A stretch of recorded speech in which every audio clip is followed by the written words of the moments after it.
Okay, so we're gonna get right to it. You guys know that I did a video, or some of you guys know, those who are initiated, that I did a video prior to about things that I've noticed as I have gotten older. Well, guess what? I've got part two to that, because there are some more things that I have noticed that I just want to share with all of y'all. So number one, and it's in no particular order, but I've been watching a couple of things and observing a couple of things, and people don't wear slips anymore. Or do they? Now, just for those who do not have any idea of what I am talking about, back in the day, women used to wear slips underneath their skirts and their dresses so that, if you stand in the sun or if the light were to be shown in a certain way, it wouldn't give the silhouette of your legs or even the impression of what was going on underneath the skirt or dress. There were two versions. There was a full slip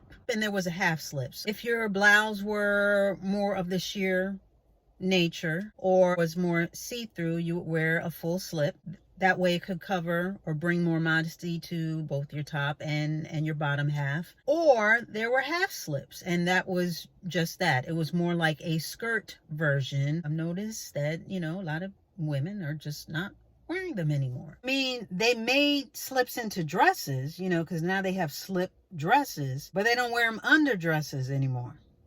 I mean, I guess they have camisoles. People still wear camisoles, but slips, full on slips, I don't think we're rocking those anymore. And while there are skirts and dresses, especially those that are a little bit heavier as far as the materials, they do have already a built-in lining to them. So you don't really necessarily need a slip to wear under it. But that was just one of the undergarments that most young ladies were ushered into, that most girls were introduced to at a very young age. And I just noticed that I don't really see them anymore. I don't really see them in the stores. Maybe I'm going to the wrong stores, but I don't really see them anymore. I don't really see it even with the videos as far as get ready with me, and people are putting on clothes and dressing and showing what they're about to wear. I don't see people putting on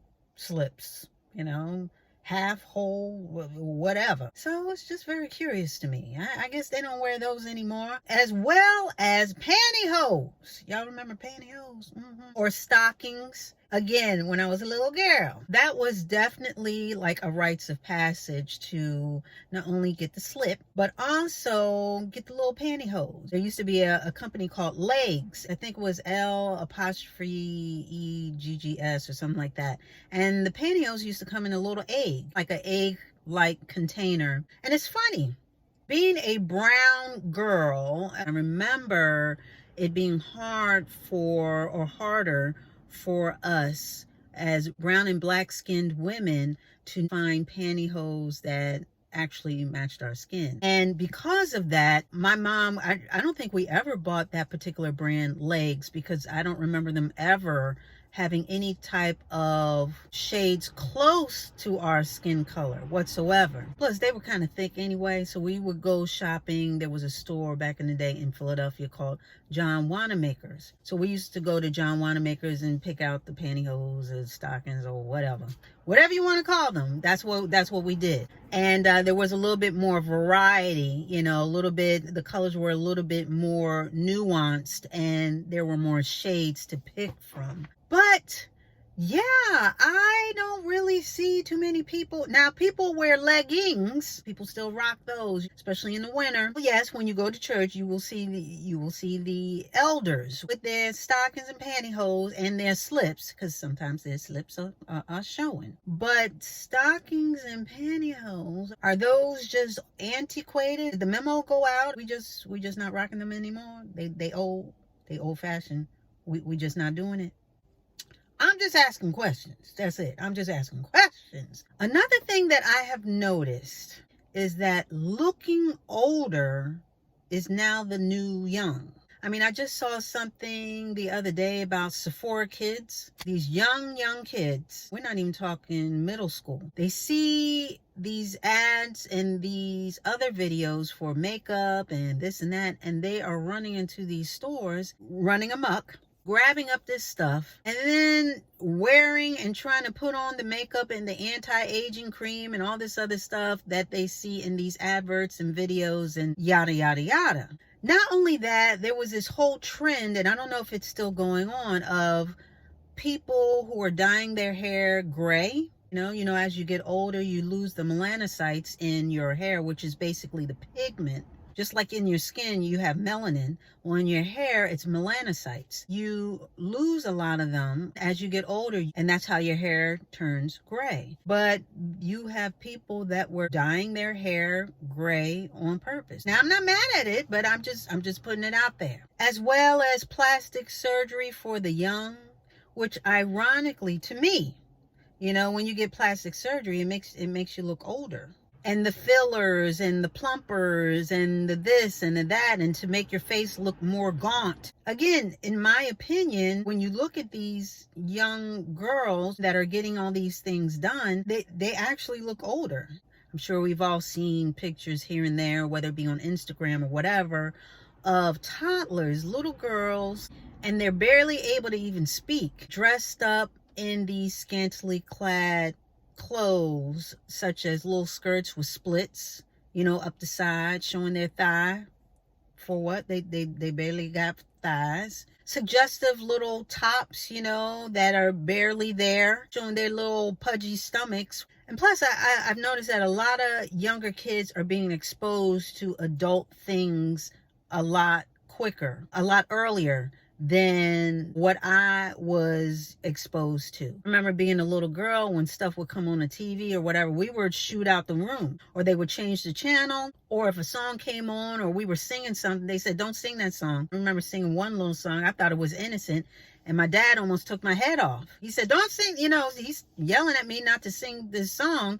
And I had no idea. I'm just innocent, thinking it's talking about one thing, but I guess it implied another. So fast forward to today, you see a lot more younger kids cursing, and it's okay. Cursing around their parents, cursing at their parents, cursing with their parents, singing songs that are sexual in nature and knowing every word, doing the dances that go along with the songs. And it's not that they're sneaking to do this. They are being recorded by adults, or older people that are okay with it. So I say all that to say, I just noticed that being older or looking older or acting older is the new young.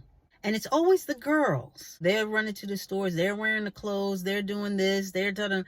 Now, I will say, for the whole language thing, it's boys and girls. But a lot of this stuff, as far as the clothing and this and that, I've noticed that it's been the girls. Now, I don't want to say it's an agenda, but what I will say is I have noticed some things, and I'm just going to leave that there. Okay, another thing that I've noticed is that I try to be a very patient person, but I notice that I really grow very impatient with those who don't have any drive for themselves. You know what I mean? Like, no pick up and go. It's always an excuse. They always put it on something else, or there's a circumstance or something from 5-10 years ago, and they just can't ever seem to get their footing. It has become harder for me as I have gotten older to say, woo, woo, woo, it's okay.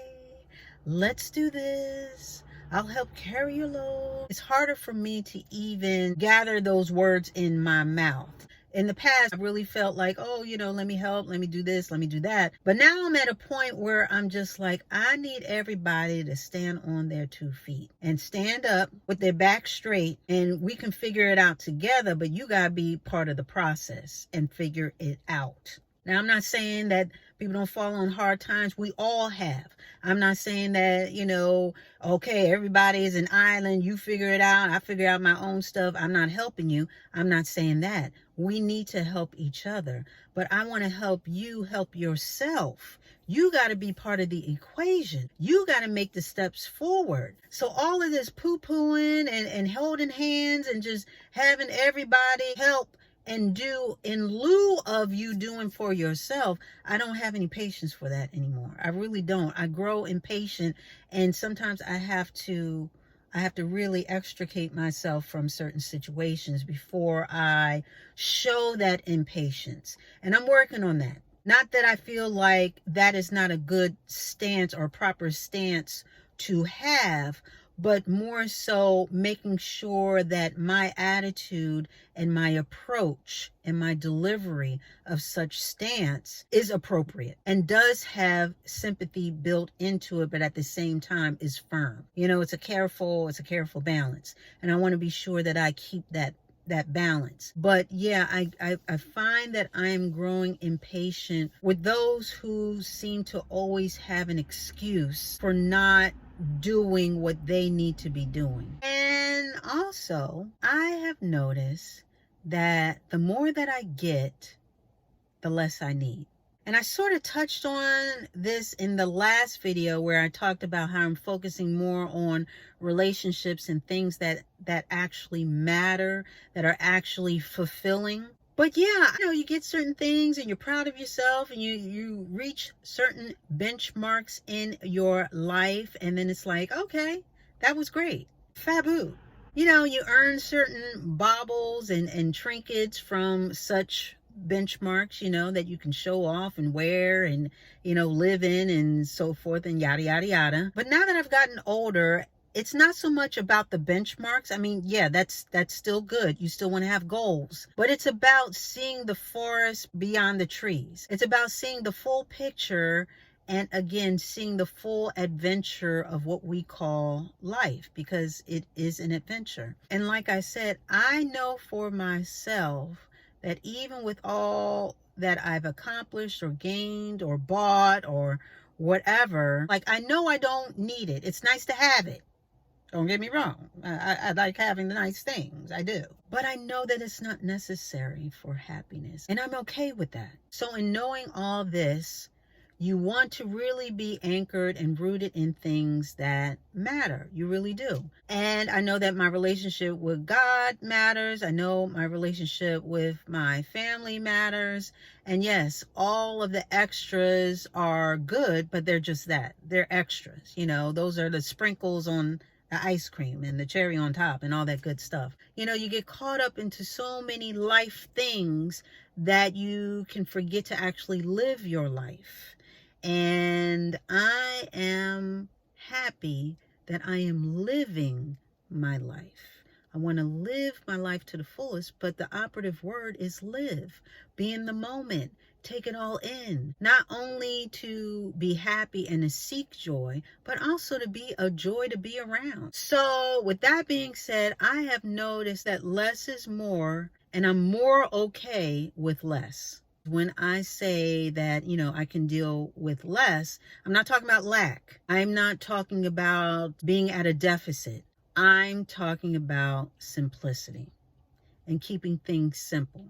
That's exactly what I'm talking about. Okay, so those are just, I think those were 5 things. I think before we got, I think it was 6 before, it was 5 this time. And you know, I'm going to have some more. Whatever pops into my head, that's what I'm going to share with all of y'all. But those were just some of the things that I have noticed as I have gotten older. Or maybe I should say some of the things that I have noticed as of recent. And like I said in the other one, the older you get, hopefully, the more you learn and the more you know. But I like to observe and just see things. And it's just very interesting the way that a lot of things are going and have either changed or stayed the same. So there's that. And for all those who are still saying pocketbook, don't say pocketbook. We don't say pocketbook anymore, okay? We say handbag or bag. That's it.